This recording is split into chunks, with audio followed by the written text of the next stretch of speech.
I'm Lynette Zang, founder and CEO of Zang Enterprises. And let me tell you, we support community and sound money globally. And if you don't hold it, you don't own it.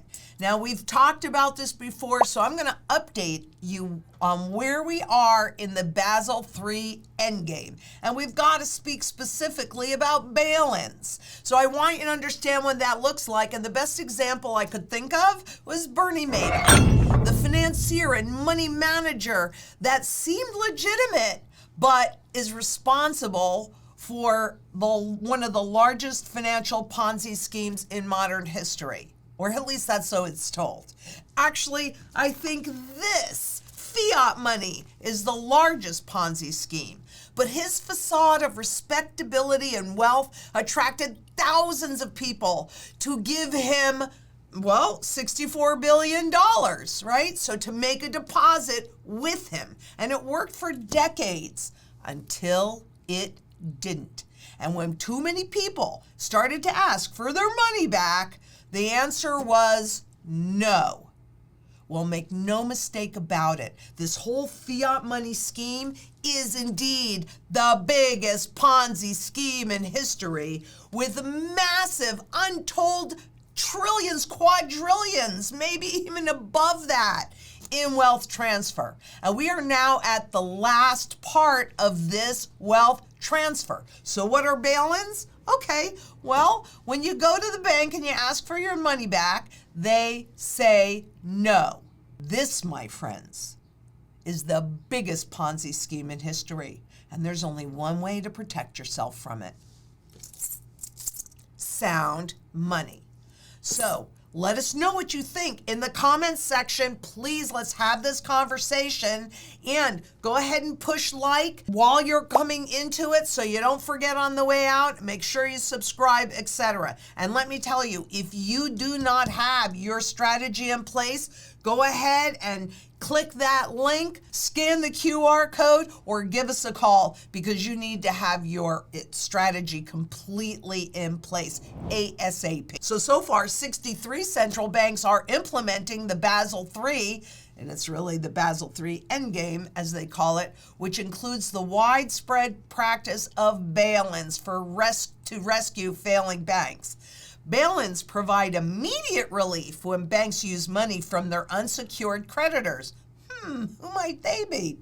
Well, depositors and bondholders, and to restructure their capital. In other words, banks use the money from depositors and unsecured creditors to help them avoid failure, though generally it doesn't even work. However, depositors, the bank's customers, include you, me, and anyone who has money in a bank account anywhere. Basel III Endgame in the United States, which began in earnest, was actually implemented or begun in the Dodd-Frank Act after the financial crisis in 2008, but the shift really began in 2017. And while they dismantled many of their programs, even before they were written, they did not dismantle bail-ins, which has become the global norm. And the endgame and the regulations around it are known to take effect in July of 2025, so not even a year away. But back in 2013, when they were testing all the mechanisms, the Bank for International Settlements, the BIZ, now make sure that you click that link so that you can go and see it for your own eyes, because the BIZ came up with a template for recapitalizing too big to fail banks over a weekend. And by the way, please allow me to remind you that most currently, every single bank in the U.S. failed their living will test. So there is no way to really come out of this in any other way than the bail-in. So the first graph shows operation of the mechanism with no deposit insurance. And this was tested in Cyprus and a number of other countries, but Cyprus was the first one back in 2013. And I'm going to come back to that in a second so you can see what it actually looked like. But The bank immediately before the failure, look at all of these assets, which, by the way, include your deposits and senior portion of liabilities and subordinated liabilities. So they're lower on the pecking order should the bank go out. This is huge. After they do the bail-in, well, now they're showing you what that recapitalization that includes your deposits looks like for the bank, because they create another bank that gets all of the equity. Let me show you what I mean, right? So it went from this whole area of being liabilities and equities, although this is liability, liability, liability. And then that is reduced down, and that money that you deposited into your account has been turned into an equity asset, right? In other words, shares of stock in the failing institution that they determine the price of that stock, because eminent domain laws allow them to take anything they want. You just have to pay them fair value, and they're the ones that are dictating that. Yeah, I'm sure it's really fair. So the liabilities and equity in this new temporary holding company are reduced enormously. And those shares of stock, there you go. There's the equity that moves over.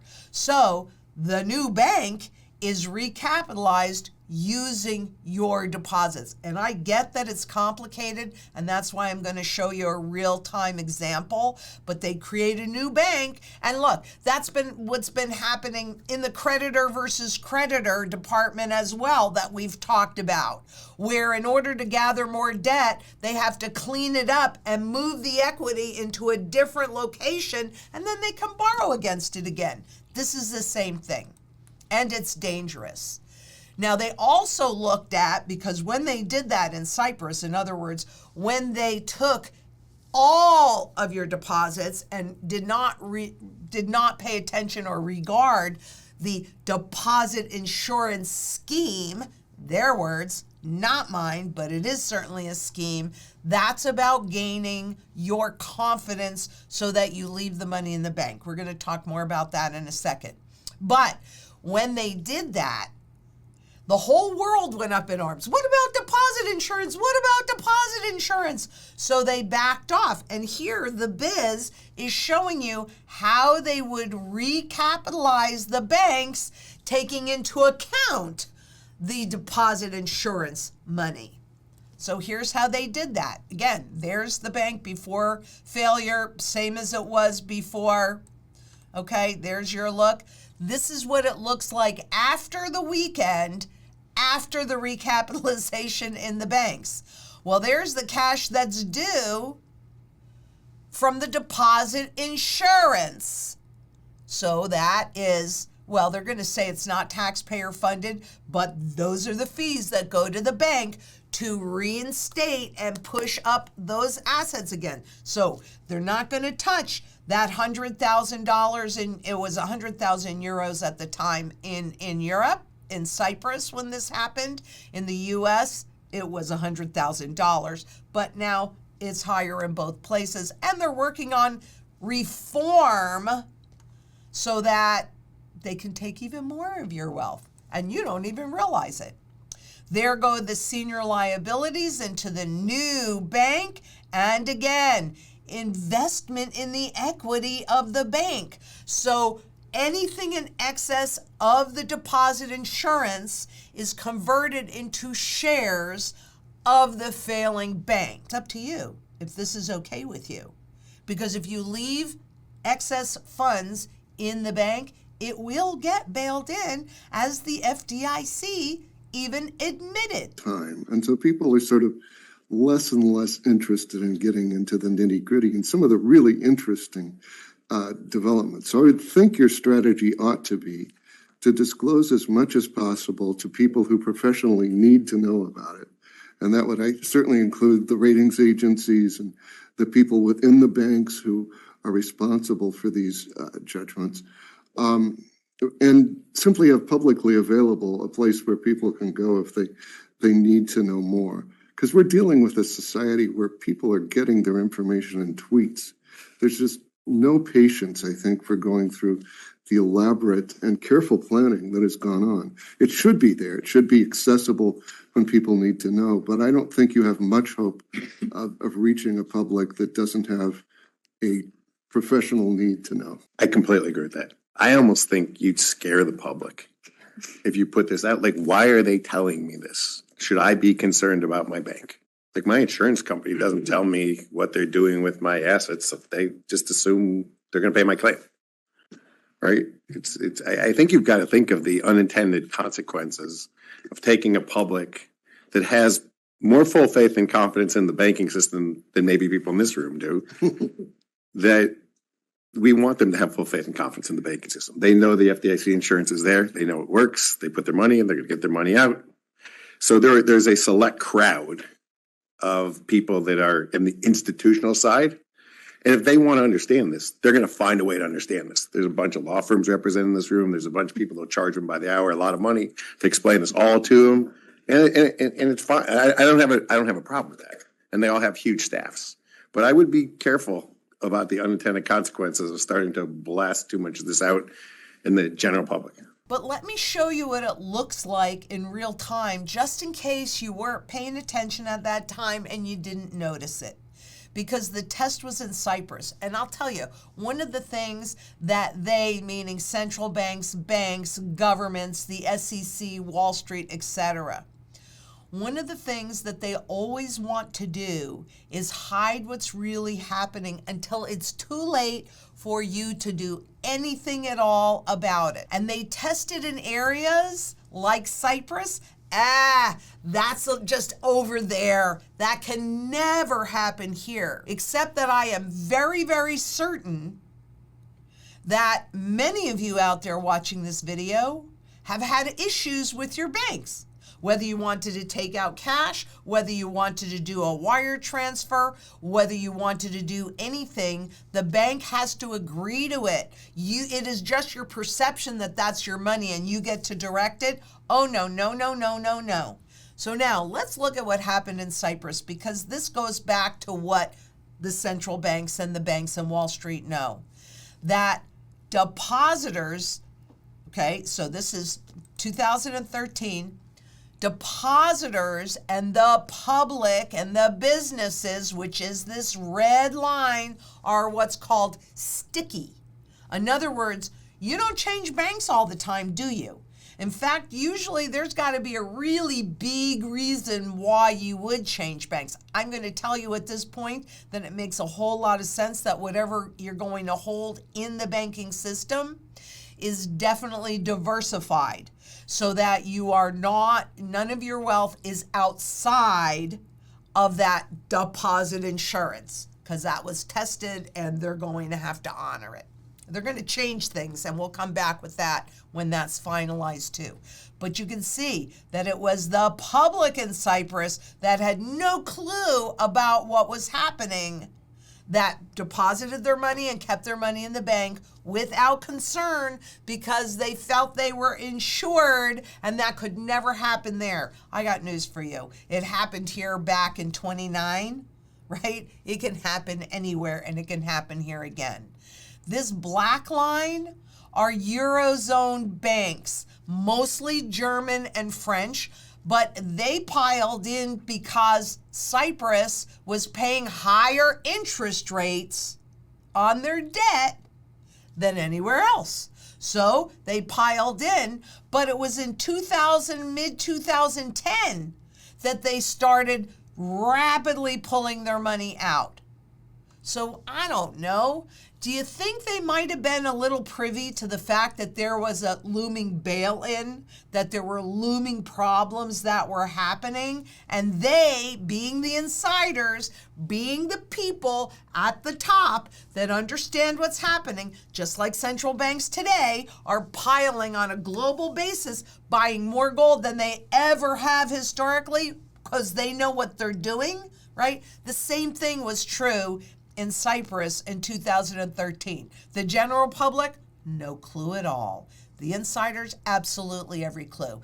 That is why I always tell you that you might want to consider doing what the smartest guys in the room are doing for themselves, not what they're telling you to do. That's the risk transfer part, right? Can you see this risk transfer from the few that knew what was going on to the many that had no clue? So, all right, they froze everybody's account in 2013. Is it over? 2 years later is when they lifted the rest of the capital controls, 2015. How much more loss in purchasing power have these people experienced over the last 2 years? And between then and when they actually lifted those capital controls, well, the value of that currency was inflated away quite a bit. So you think, oh, they got their money back. No, they got their statements, but they had minimum access to what they had, even including what was in their deposit insurance account, like so under 100,000 euros. The public had no access. They just had a minimum amount a day that they could take out. That's why you got to make sure that not only do you have sound money outside of the system, but there's a certain level of cash that you need to hold, even though we know it's going away. And again, I'm going to encourage everybody to find a bank that's more cooperative to what you want to do and find more than once. Diversify where you are holding your wealth inside of the system so that if one bank goes down, you are not, pardon me, screwed. Look at what's happening with Synapse, right? And they're still waiting for their money. Shut out in May of their bank accounts, and they're still waiting for money. I sure think that if they were sitting there wishing that they hadn't put all of their eggs in one bank basket. That's a problem. But there's 6,000 years of history of gold protecting wealth and freedom. Here's a rendition of Bitcoin because it's really just air and an algorithm, and they make it look like gold because they want you to think that this is the same as this. It's not at all. It's running through the test now. It is certainly behaving more like a risk asset. Has no history. 2009. Now it's being tested. This 6,000 years of history, and it has proven to protect and hold your purchasing power 100% of the time. Now, in the digital age where it's easy, and actually once we went onto the stock market in earnest after the 70s when we went off the gold standard, well, then they created the spot market on which Wall Street can create as much gold and as much silver as they want to. And that's what it looks like as they suppress the price. But the wealthy understand that. That's why we see the highest level in the collectible, in the ultra rarities, trading at the highest level that it ever has. And these are coins that can go for $15 million for 1 ounce of gold. I don't know. Who can afford that? Those that are very, very wealthy and know what's going on. Now, I'm not suggesting you spend $15 million on a coin, but I am suggesting that you look at those markets because that is where you get a true supply and demand market. But as the rich snap up gold bars, storage vaults brace for business. Investors, high net worth individuals included, are de-risking their wealth. And gold is one of the few assets that gives them a store of value with no counterparty risk. They want you to think this time is different so that you don't protect yourself. And I know a lot of people prefer bullion because, hey, it's cheaper. But the reality is, in this country, gold has been confiscated 3 times. Just because it hasn't happened in your lifetime does not mean that it is not going to happen. So I like to do things where it doesn't matter if I'm right or if I'm wrong, I'm still okay, And that for me is what the lower grade, but still in the same classification of that $15 million coin, right? That's what I want. I'm willing to buy that classification. We were having a conversation this morning, and yeah, there's just raw coins like this one. This is what I use for my emergency savings because I'm running a business. If something happens, I still need to pay all of these salaries. I still need to pay my bills, even if my bank account says, no, you can't take any money out. So this is the raw coins will definitely flow more with the spot market. However, this is above that market. And you can get collectible coins that are not very much more expensive than gold bullion. The premium you pay is your wealth protection, just like all your other insurance, your homeowner's insurance, your car insurance. You hope that you never need to use them, but you pay that premium every single month because you need to be prepared in the event of any crisis or calamity. Your wealth is certainly no different. And you have to protect that in order to be able to rebuild. You have to protect your purchasing power. So to survive it and thrive through it, that's what the strategy is about. And it's built in layers so that wherever we are moving through this trend cycle, you have the right tool to get you through, whether it's sustaining your standard of living, whether it's when those bank accounts shut down and they say, nope, too bad, so sad, you don't get to have what you perceive as your money back because it's really ours. And I know, please leave it in the comments. Have you had an experience lately where you went to do something with your bank and they told you no, or they gave you a hard time, or they made you feel like you were guilty of something, even though what you were wanting to do was perfectly legal? I've had that experience recently, and it doesn't feel good. But thank goodness I was diversified, so it didn't hurt me. And it took a couple weeks, frankly, to work that issue out. But because I was properly diversified, and in and out of the system, I mean, it's amazing, but I got to prove to myself how being diversified and being prepared, how important that was. And I hope you can learn from me and not have to go through that. But I know a lot of you have had this experience. I know it because I'm hearing it from our strategy specialists, how somebody tried to go to the bank and wire funds and nope, they weren't gonna do it. Or oops, they closed their account. These are real stories. I'm not making these things up. So it's already become more obvious. And I've watched since 2008 that things have gotten more as far as your freedoms and what you can do become more and more and more and more narrow. But they do it slowly. And I like to talk about this story of my daughter Megan, who some of you can remember, she used to film for me, right? And one day she was misbehaving and I put her in her room and I said, don't come out until I tell you. Well, she was around the corner. I was sitting and having a conversation on the phone, and all of a sudden I look over, she looks me dead in the eyes. She had a black marker and she went like that on the wall. And what I discovered in hindsight when I took her back to her room is that she had dipped a toe out, and because I didn't respond to it, I didn't notice. The next thing you knew, her whole body was out there. And all along the way, she's making a mess on my wall, but I have no idea. It's the same kind of thing. But by the time I knew what she had done, she was so bold and so brazen, she looked me dead in the eyes for that last big garbage mark on my walls. The banks are no different. The government is no different. The central banks are no different. They'll step outside and then they'll go, nobody's noticed. Let's make this more narrow. And we are now to the point where it's very easy to boom.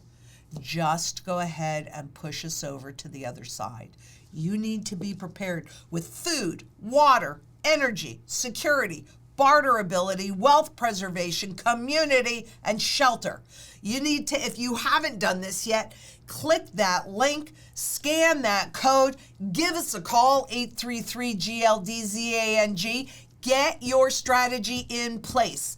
Get it done. Food, water, energy, security, barterability, wealth preservation, community, and shelter. I cannot encourage you strongly enough, because much as they want us to think that this time is different, I got 4,800 currencies that show me it ain't different this time, other than the fact that this is a global issue and a global transformation.